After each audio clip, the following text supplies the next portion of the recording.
Holy crap, you guys. Dana White has just dropped 3 massive bombs on us, revealing the 3 pay-per-view headliners for January, February, and March. This is insane news, you guys. We're going to break this all down, you guys. Please like the video, comment down below, and subscribe. And man, oh man, a lot of people think that this news came completely out of nowhere, which, you know, is probably most likely the case, but a lot of conspiracy theories behind this, you know, as Ariel Helwani just tweeted out the other day saying that Charles the Bronx versus Islam was gonna be for January, you know, saying some other stuff, and you know, maybe that triggered Dana and said, you know what, that's not the case, let's prove this guy wrong again. Or, you know, that probably has nothing to do, you know, with the fact. But let's get into these headliners, man. Absolutely insane stuff.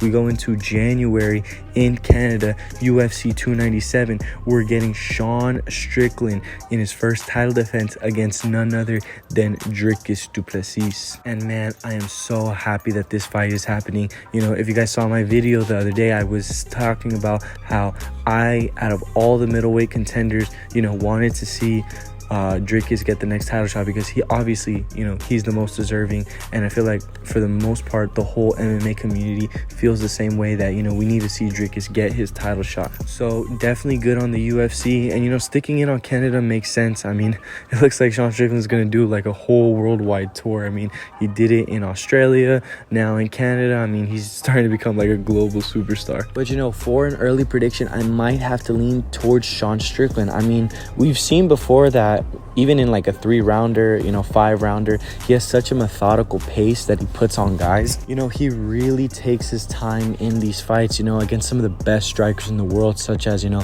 Israel Adesanya, you know, Abu Smakhamedov, you know, Nasruddin Imavov, just to name a few. But, you know, I feel like if, you know, Sean can hang with those dudes, I don't feel like there's much that Dricus can present, you know, to him on the feet on a technical basis, though. As just a brute who's throwing wild haymakers, you know, he could definitely catch Sean. I mean, we've seen that Sean, you know, can be knocked out. And, you know, Dricus does have that power. But, I mean, also, too, man, Sean has looked so good defensively. And, you know, another aspect is the grappling. You know, if we'd have to lean towards someone, I mean, the guy took down Robert Whittaker. I mean, I'd have to give Dricus, you know, some sort of credibility there. Definitely very interested to see what the line is going to be, you know, for this fight. I feel like Sean will be just a slight favorite, but I wouldn't be surprised if, you know, people are going to be pouring in on Dricus to get it done. I absolutely love this fight, and man, it's crazy to think that this is going to be the first fight in, man, I think maybe 5 years that the division has had where Israel Adesanya isn't attached, you know, to that, you know, title. So shoot, man, super excited for, you know, UFC Canada. And then, of course, that's just part 1. We get into part 2 in February. We are getting Alexander Volkanovski defending his belt against Ilia Topuria. And I mean, again, what a fight. You know, I'm honestly so excited for this fight. I mean, the buildup has been crazy. You know, just the little banter they've been throwing, you know, between each other. But man, I can't help but feel this is too soon for Volkanovski. So, you know, taking a step back and looking back at the reports that we got, you know, in January, we were hearing that they were going to set this fight up, but, you know, only if Volkanovski was ready. If he wasn't ready to take the fight by then they would go ahead and move it, or they wouldn't move the fight, actually. We were just hearing that they were going to do Ilia versus Max for the interim belt. But, you know, Volk that whole fight week was saying, no, I'm gonna fight, you know, I'm gonna turn around and, you know, fight Ilia, almost like it was like a burden to him.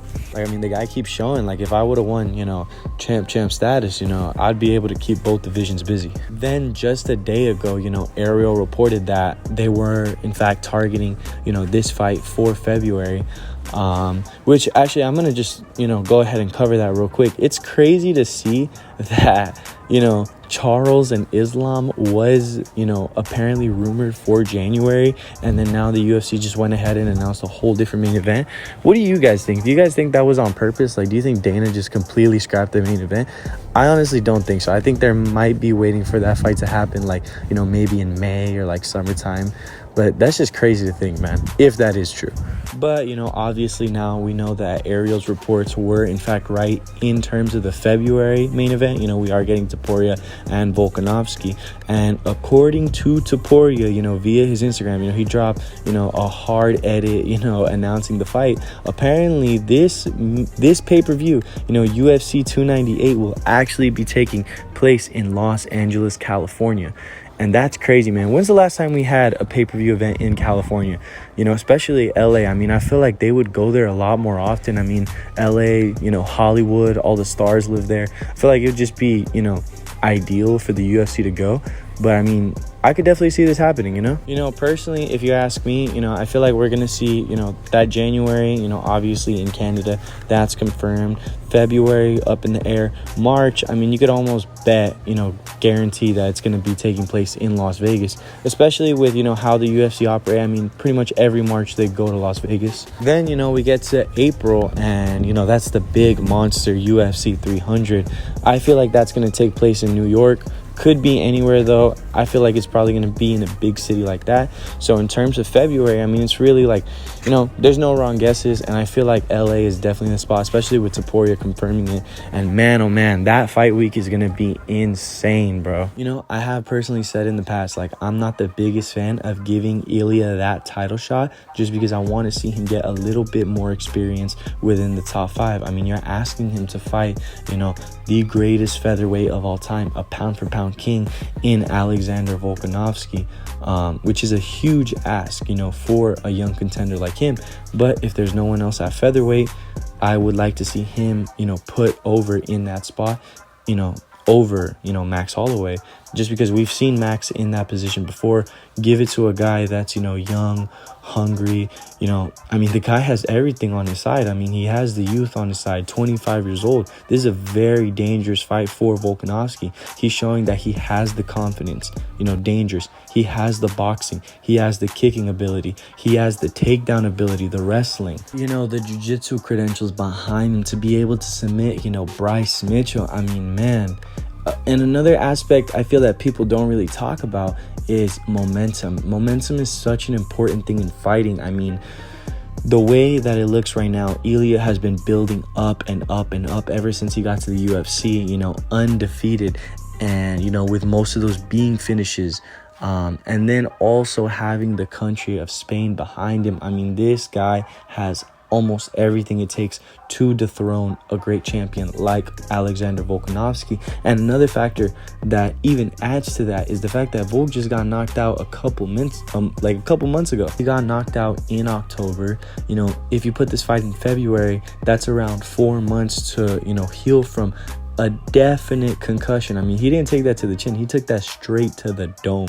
Especially up a weight class. You got to assume that would take a lot more time healing than just 120 days. I feel like if this was definitely more in the summertime, this would definitely change my opinion for the fight. But as of right now, I have to lean towards Ilya Topuria. But man, that sucks to say because I love Volkanovski. I'm super interested to see, what the line is going to be at for this fight in particular. I feel like this would almost be... Shoot, I don't know. Do you guys think this would be a pick'em? Minus 115, minus 115. I feel like the way I'm breaking it down, I feel like it would be that. But I could see how, the bookie, Vegas favors Volkanovski just because of his championship experience, the accolades he's been able to accomplish. I changed my mind. I think Volkanovski will probably be around like a minus, like 170, like around there. With Topuria just being at probably at, minus 105 to, say the least. But man, I can see a lot of people jumping on that line. But February cannot come soon enough. I'm honestly, for all the fights, this is definitely my most anticipated one. Then last but certainly not least, we go into the main event for March's UFC 299.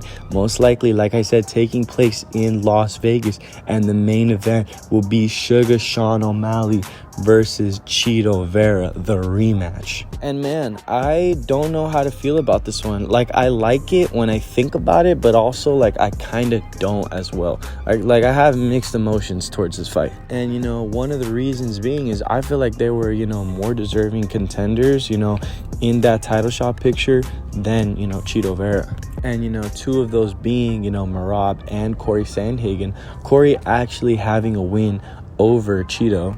And I think they just didn't go with Merab just because of his style and I guess, you know, how marketable he is as a fighter, I guess. Plus, you know, it certainly doesn't help, you know, him saying like, hey, like if Aljo's a champ, I'm definitely not fighting, you know, him declining, you know, that fight against Sterling. You know, Dana White came out and said that he is not a fan of that mindset, you know, and if Merab thinks he's going to get away with that, you know, such and such is going to happen, I guess. I don't know. But, you know, still, you know, apart from that, we've also been hearing that Merab is, you know, looking to be set up with Henry Cejudo in, I believe, February, which is crazy to think. I mean, at this point, Merab would have, you know, fought Jose Aldo, you know, the former champion, Petr Yan, former champion, and then potentially Henry Cejudo, former champion, all in, you know, the road to get to a title shot. I mean, that's insane. Then, you know, like I already mentioned, I mean, Sandhagen has already beat, you know, Cheeto. I think he's on like what, like a 4-fight win streak now.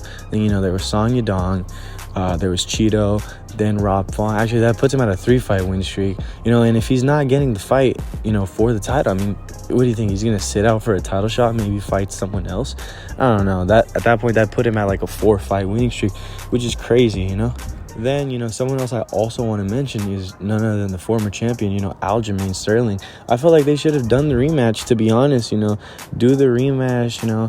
There was controversy that, you know, the fight got stopped early. Plus, on top of it, I mean, the guy deserves it. I mean, 3 title defenses as a champion, all 3 of those coming, you know, with former champions on the other side. I mean, the guy is an absolute legend. You know, probably, in my opinion, the best bantamweight of all time. So it's just crazy, like, you're not going to give him the title shot, you know, like the rematch. Especially, like, it's definitely a pattern that I've seen with the UFC. Like, if a champion loses his belt over the course of 5 rounds and he gets absolutely, you know, just whooped, the UFC won't give that guy a rematch.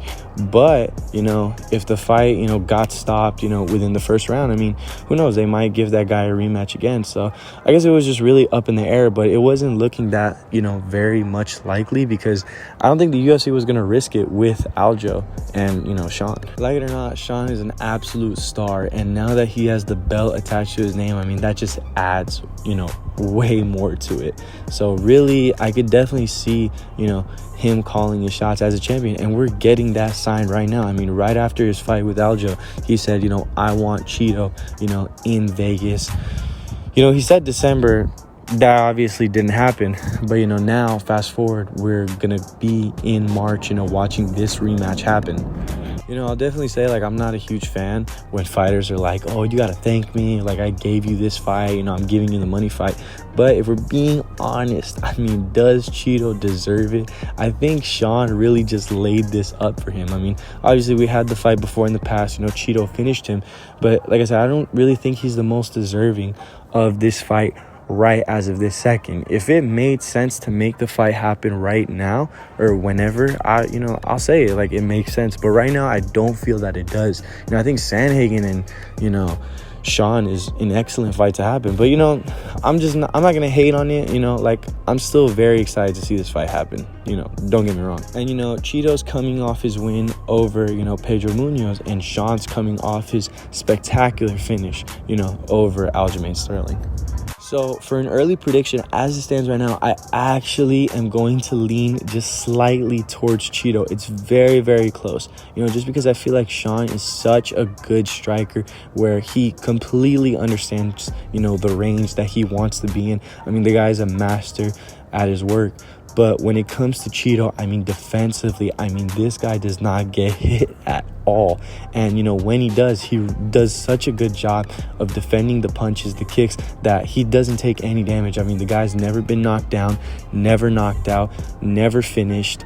That has to absolutely count for something. You gotta assume, just as, you know, Sean is hungry to get that fight back, you know, to, you know, avenge that one loss that he has on his record, you gotta also think Cheeto's probably gonna walk in there, you know, being like, bro, I've knocked this guy out before, I've seen the lights go out, I could do it again. I also would put the experience side towards Cheeto. You know, while Sugar is the champ, I mean, look at his path to the title. I mean, Petr Yan that is an amazing name to have, you know, on your resume. So is Aljamain Sterling. But you go down the competition list, I mean, the only one that really stands out is Cheeto.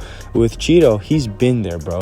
He's fought, you know, Song Yadong. He's fought Corey Sandhagen. Dominic Cruz, you know, a former world champion. Frankie Edgar, another former world champion. And, you know, Davey Grant, which is, I feel personally, one of his most underrated wins of all time. I feel definitely if Cheeto could replicate a same game plan that Sean Strickland, you know, worked on Israel Adesanya, I feel like Cheeto could have so much success. And you got to think, I mean, it's very similar, you know, in this fight.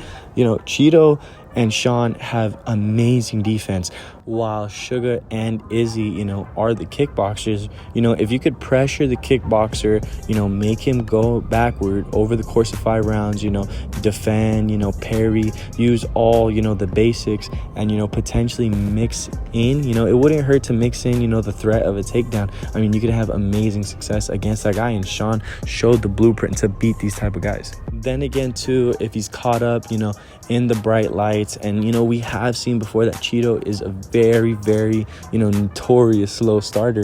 You could also see how, you know, Sean could, you know, get those first early couple rounds just by, you know, him, you know, just playing mirror, you know, just staring at him, you know, leg kicks, you know, teep kicks from a distance, you know, all that good stuff. Then again, too, Cheeto's game is also that. I mean, he is very good at managing distance.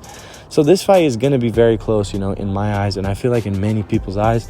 I definitely see people leaning more towards Sugar than they would towards Cheeto, just because Sugar has a lot of momentum on his side right now. But like I said, I definitely wouldn't count out Cheeto of winning this fight. But yeah, you guys, I mean, man, these 3 fights, you know, the 3 pay-per-view events, you know, to start off the year, I mean, absolutely fireworks. I'm so excited for these fights. I think probably my most anticipated has to be, you know, Topuria and Volkanovski. That's going to be so amazing to watch. But yeah, you guys, let me know which fight you're most excited to see down below in the comments. Please like the video and subscribe, you guys. I'm going to catch you guys next time. Peace.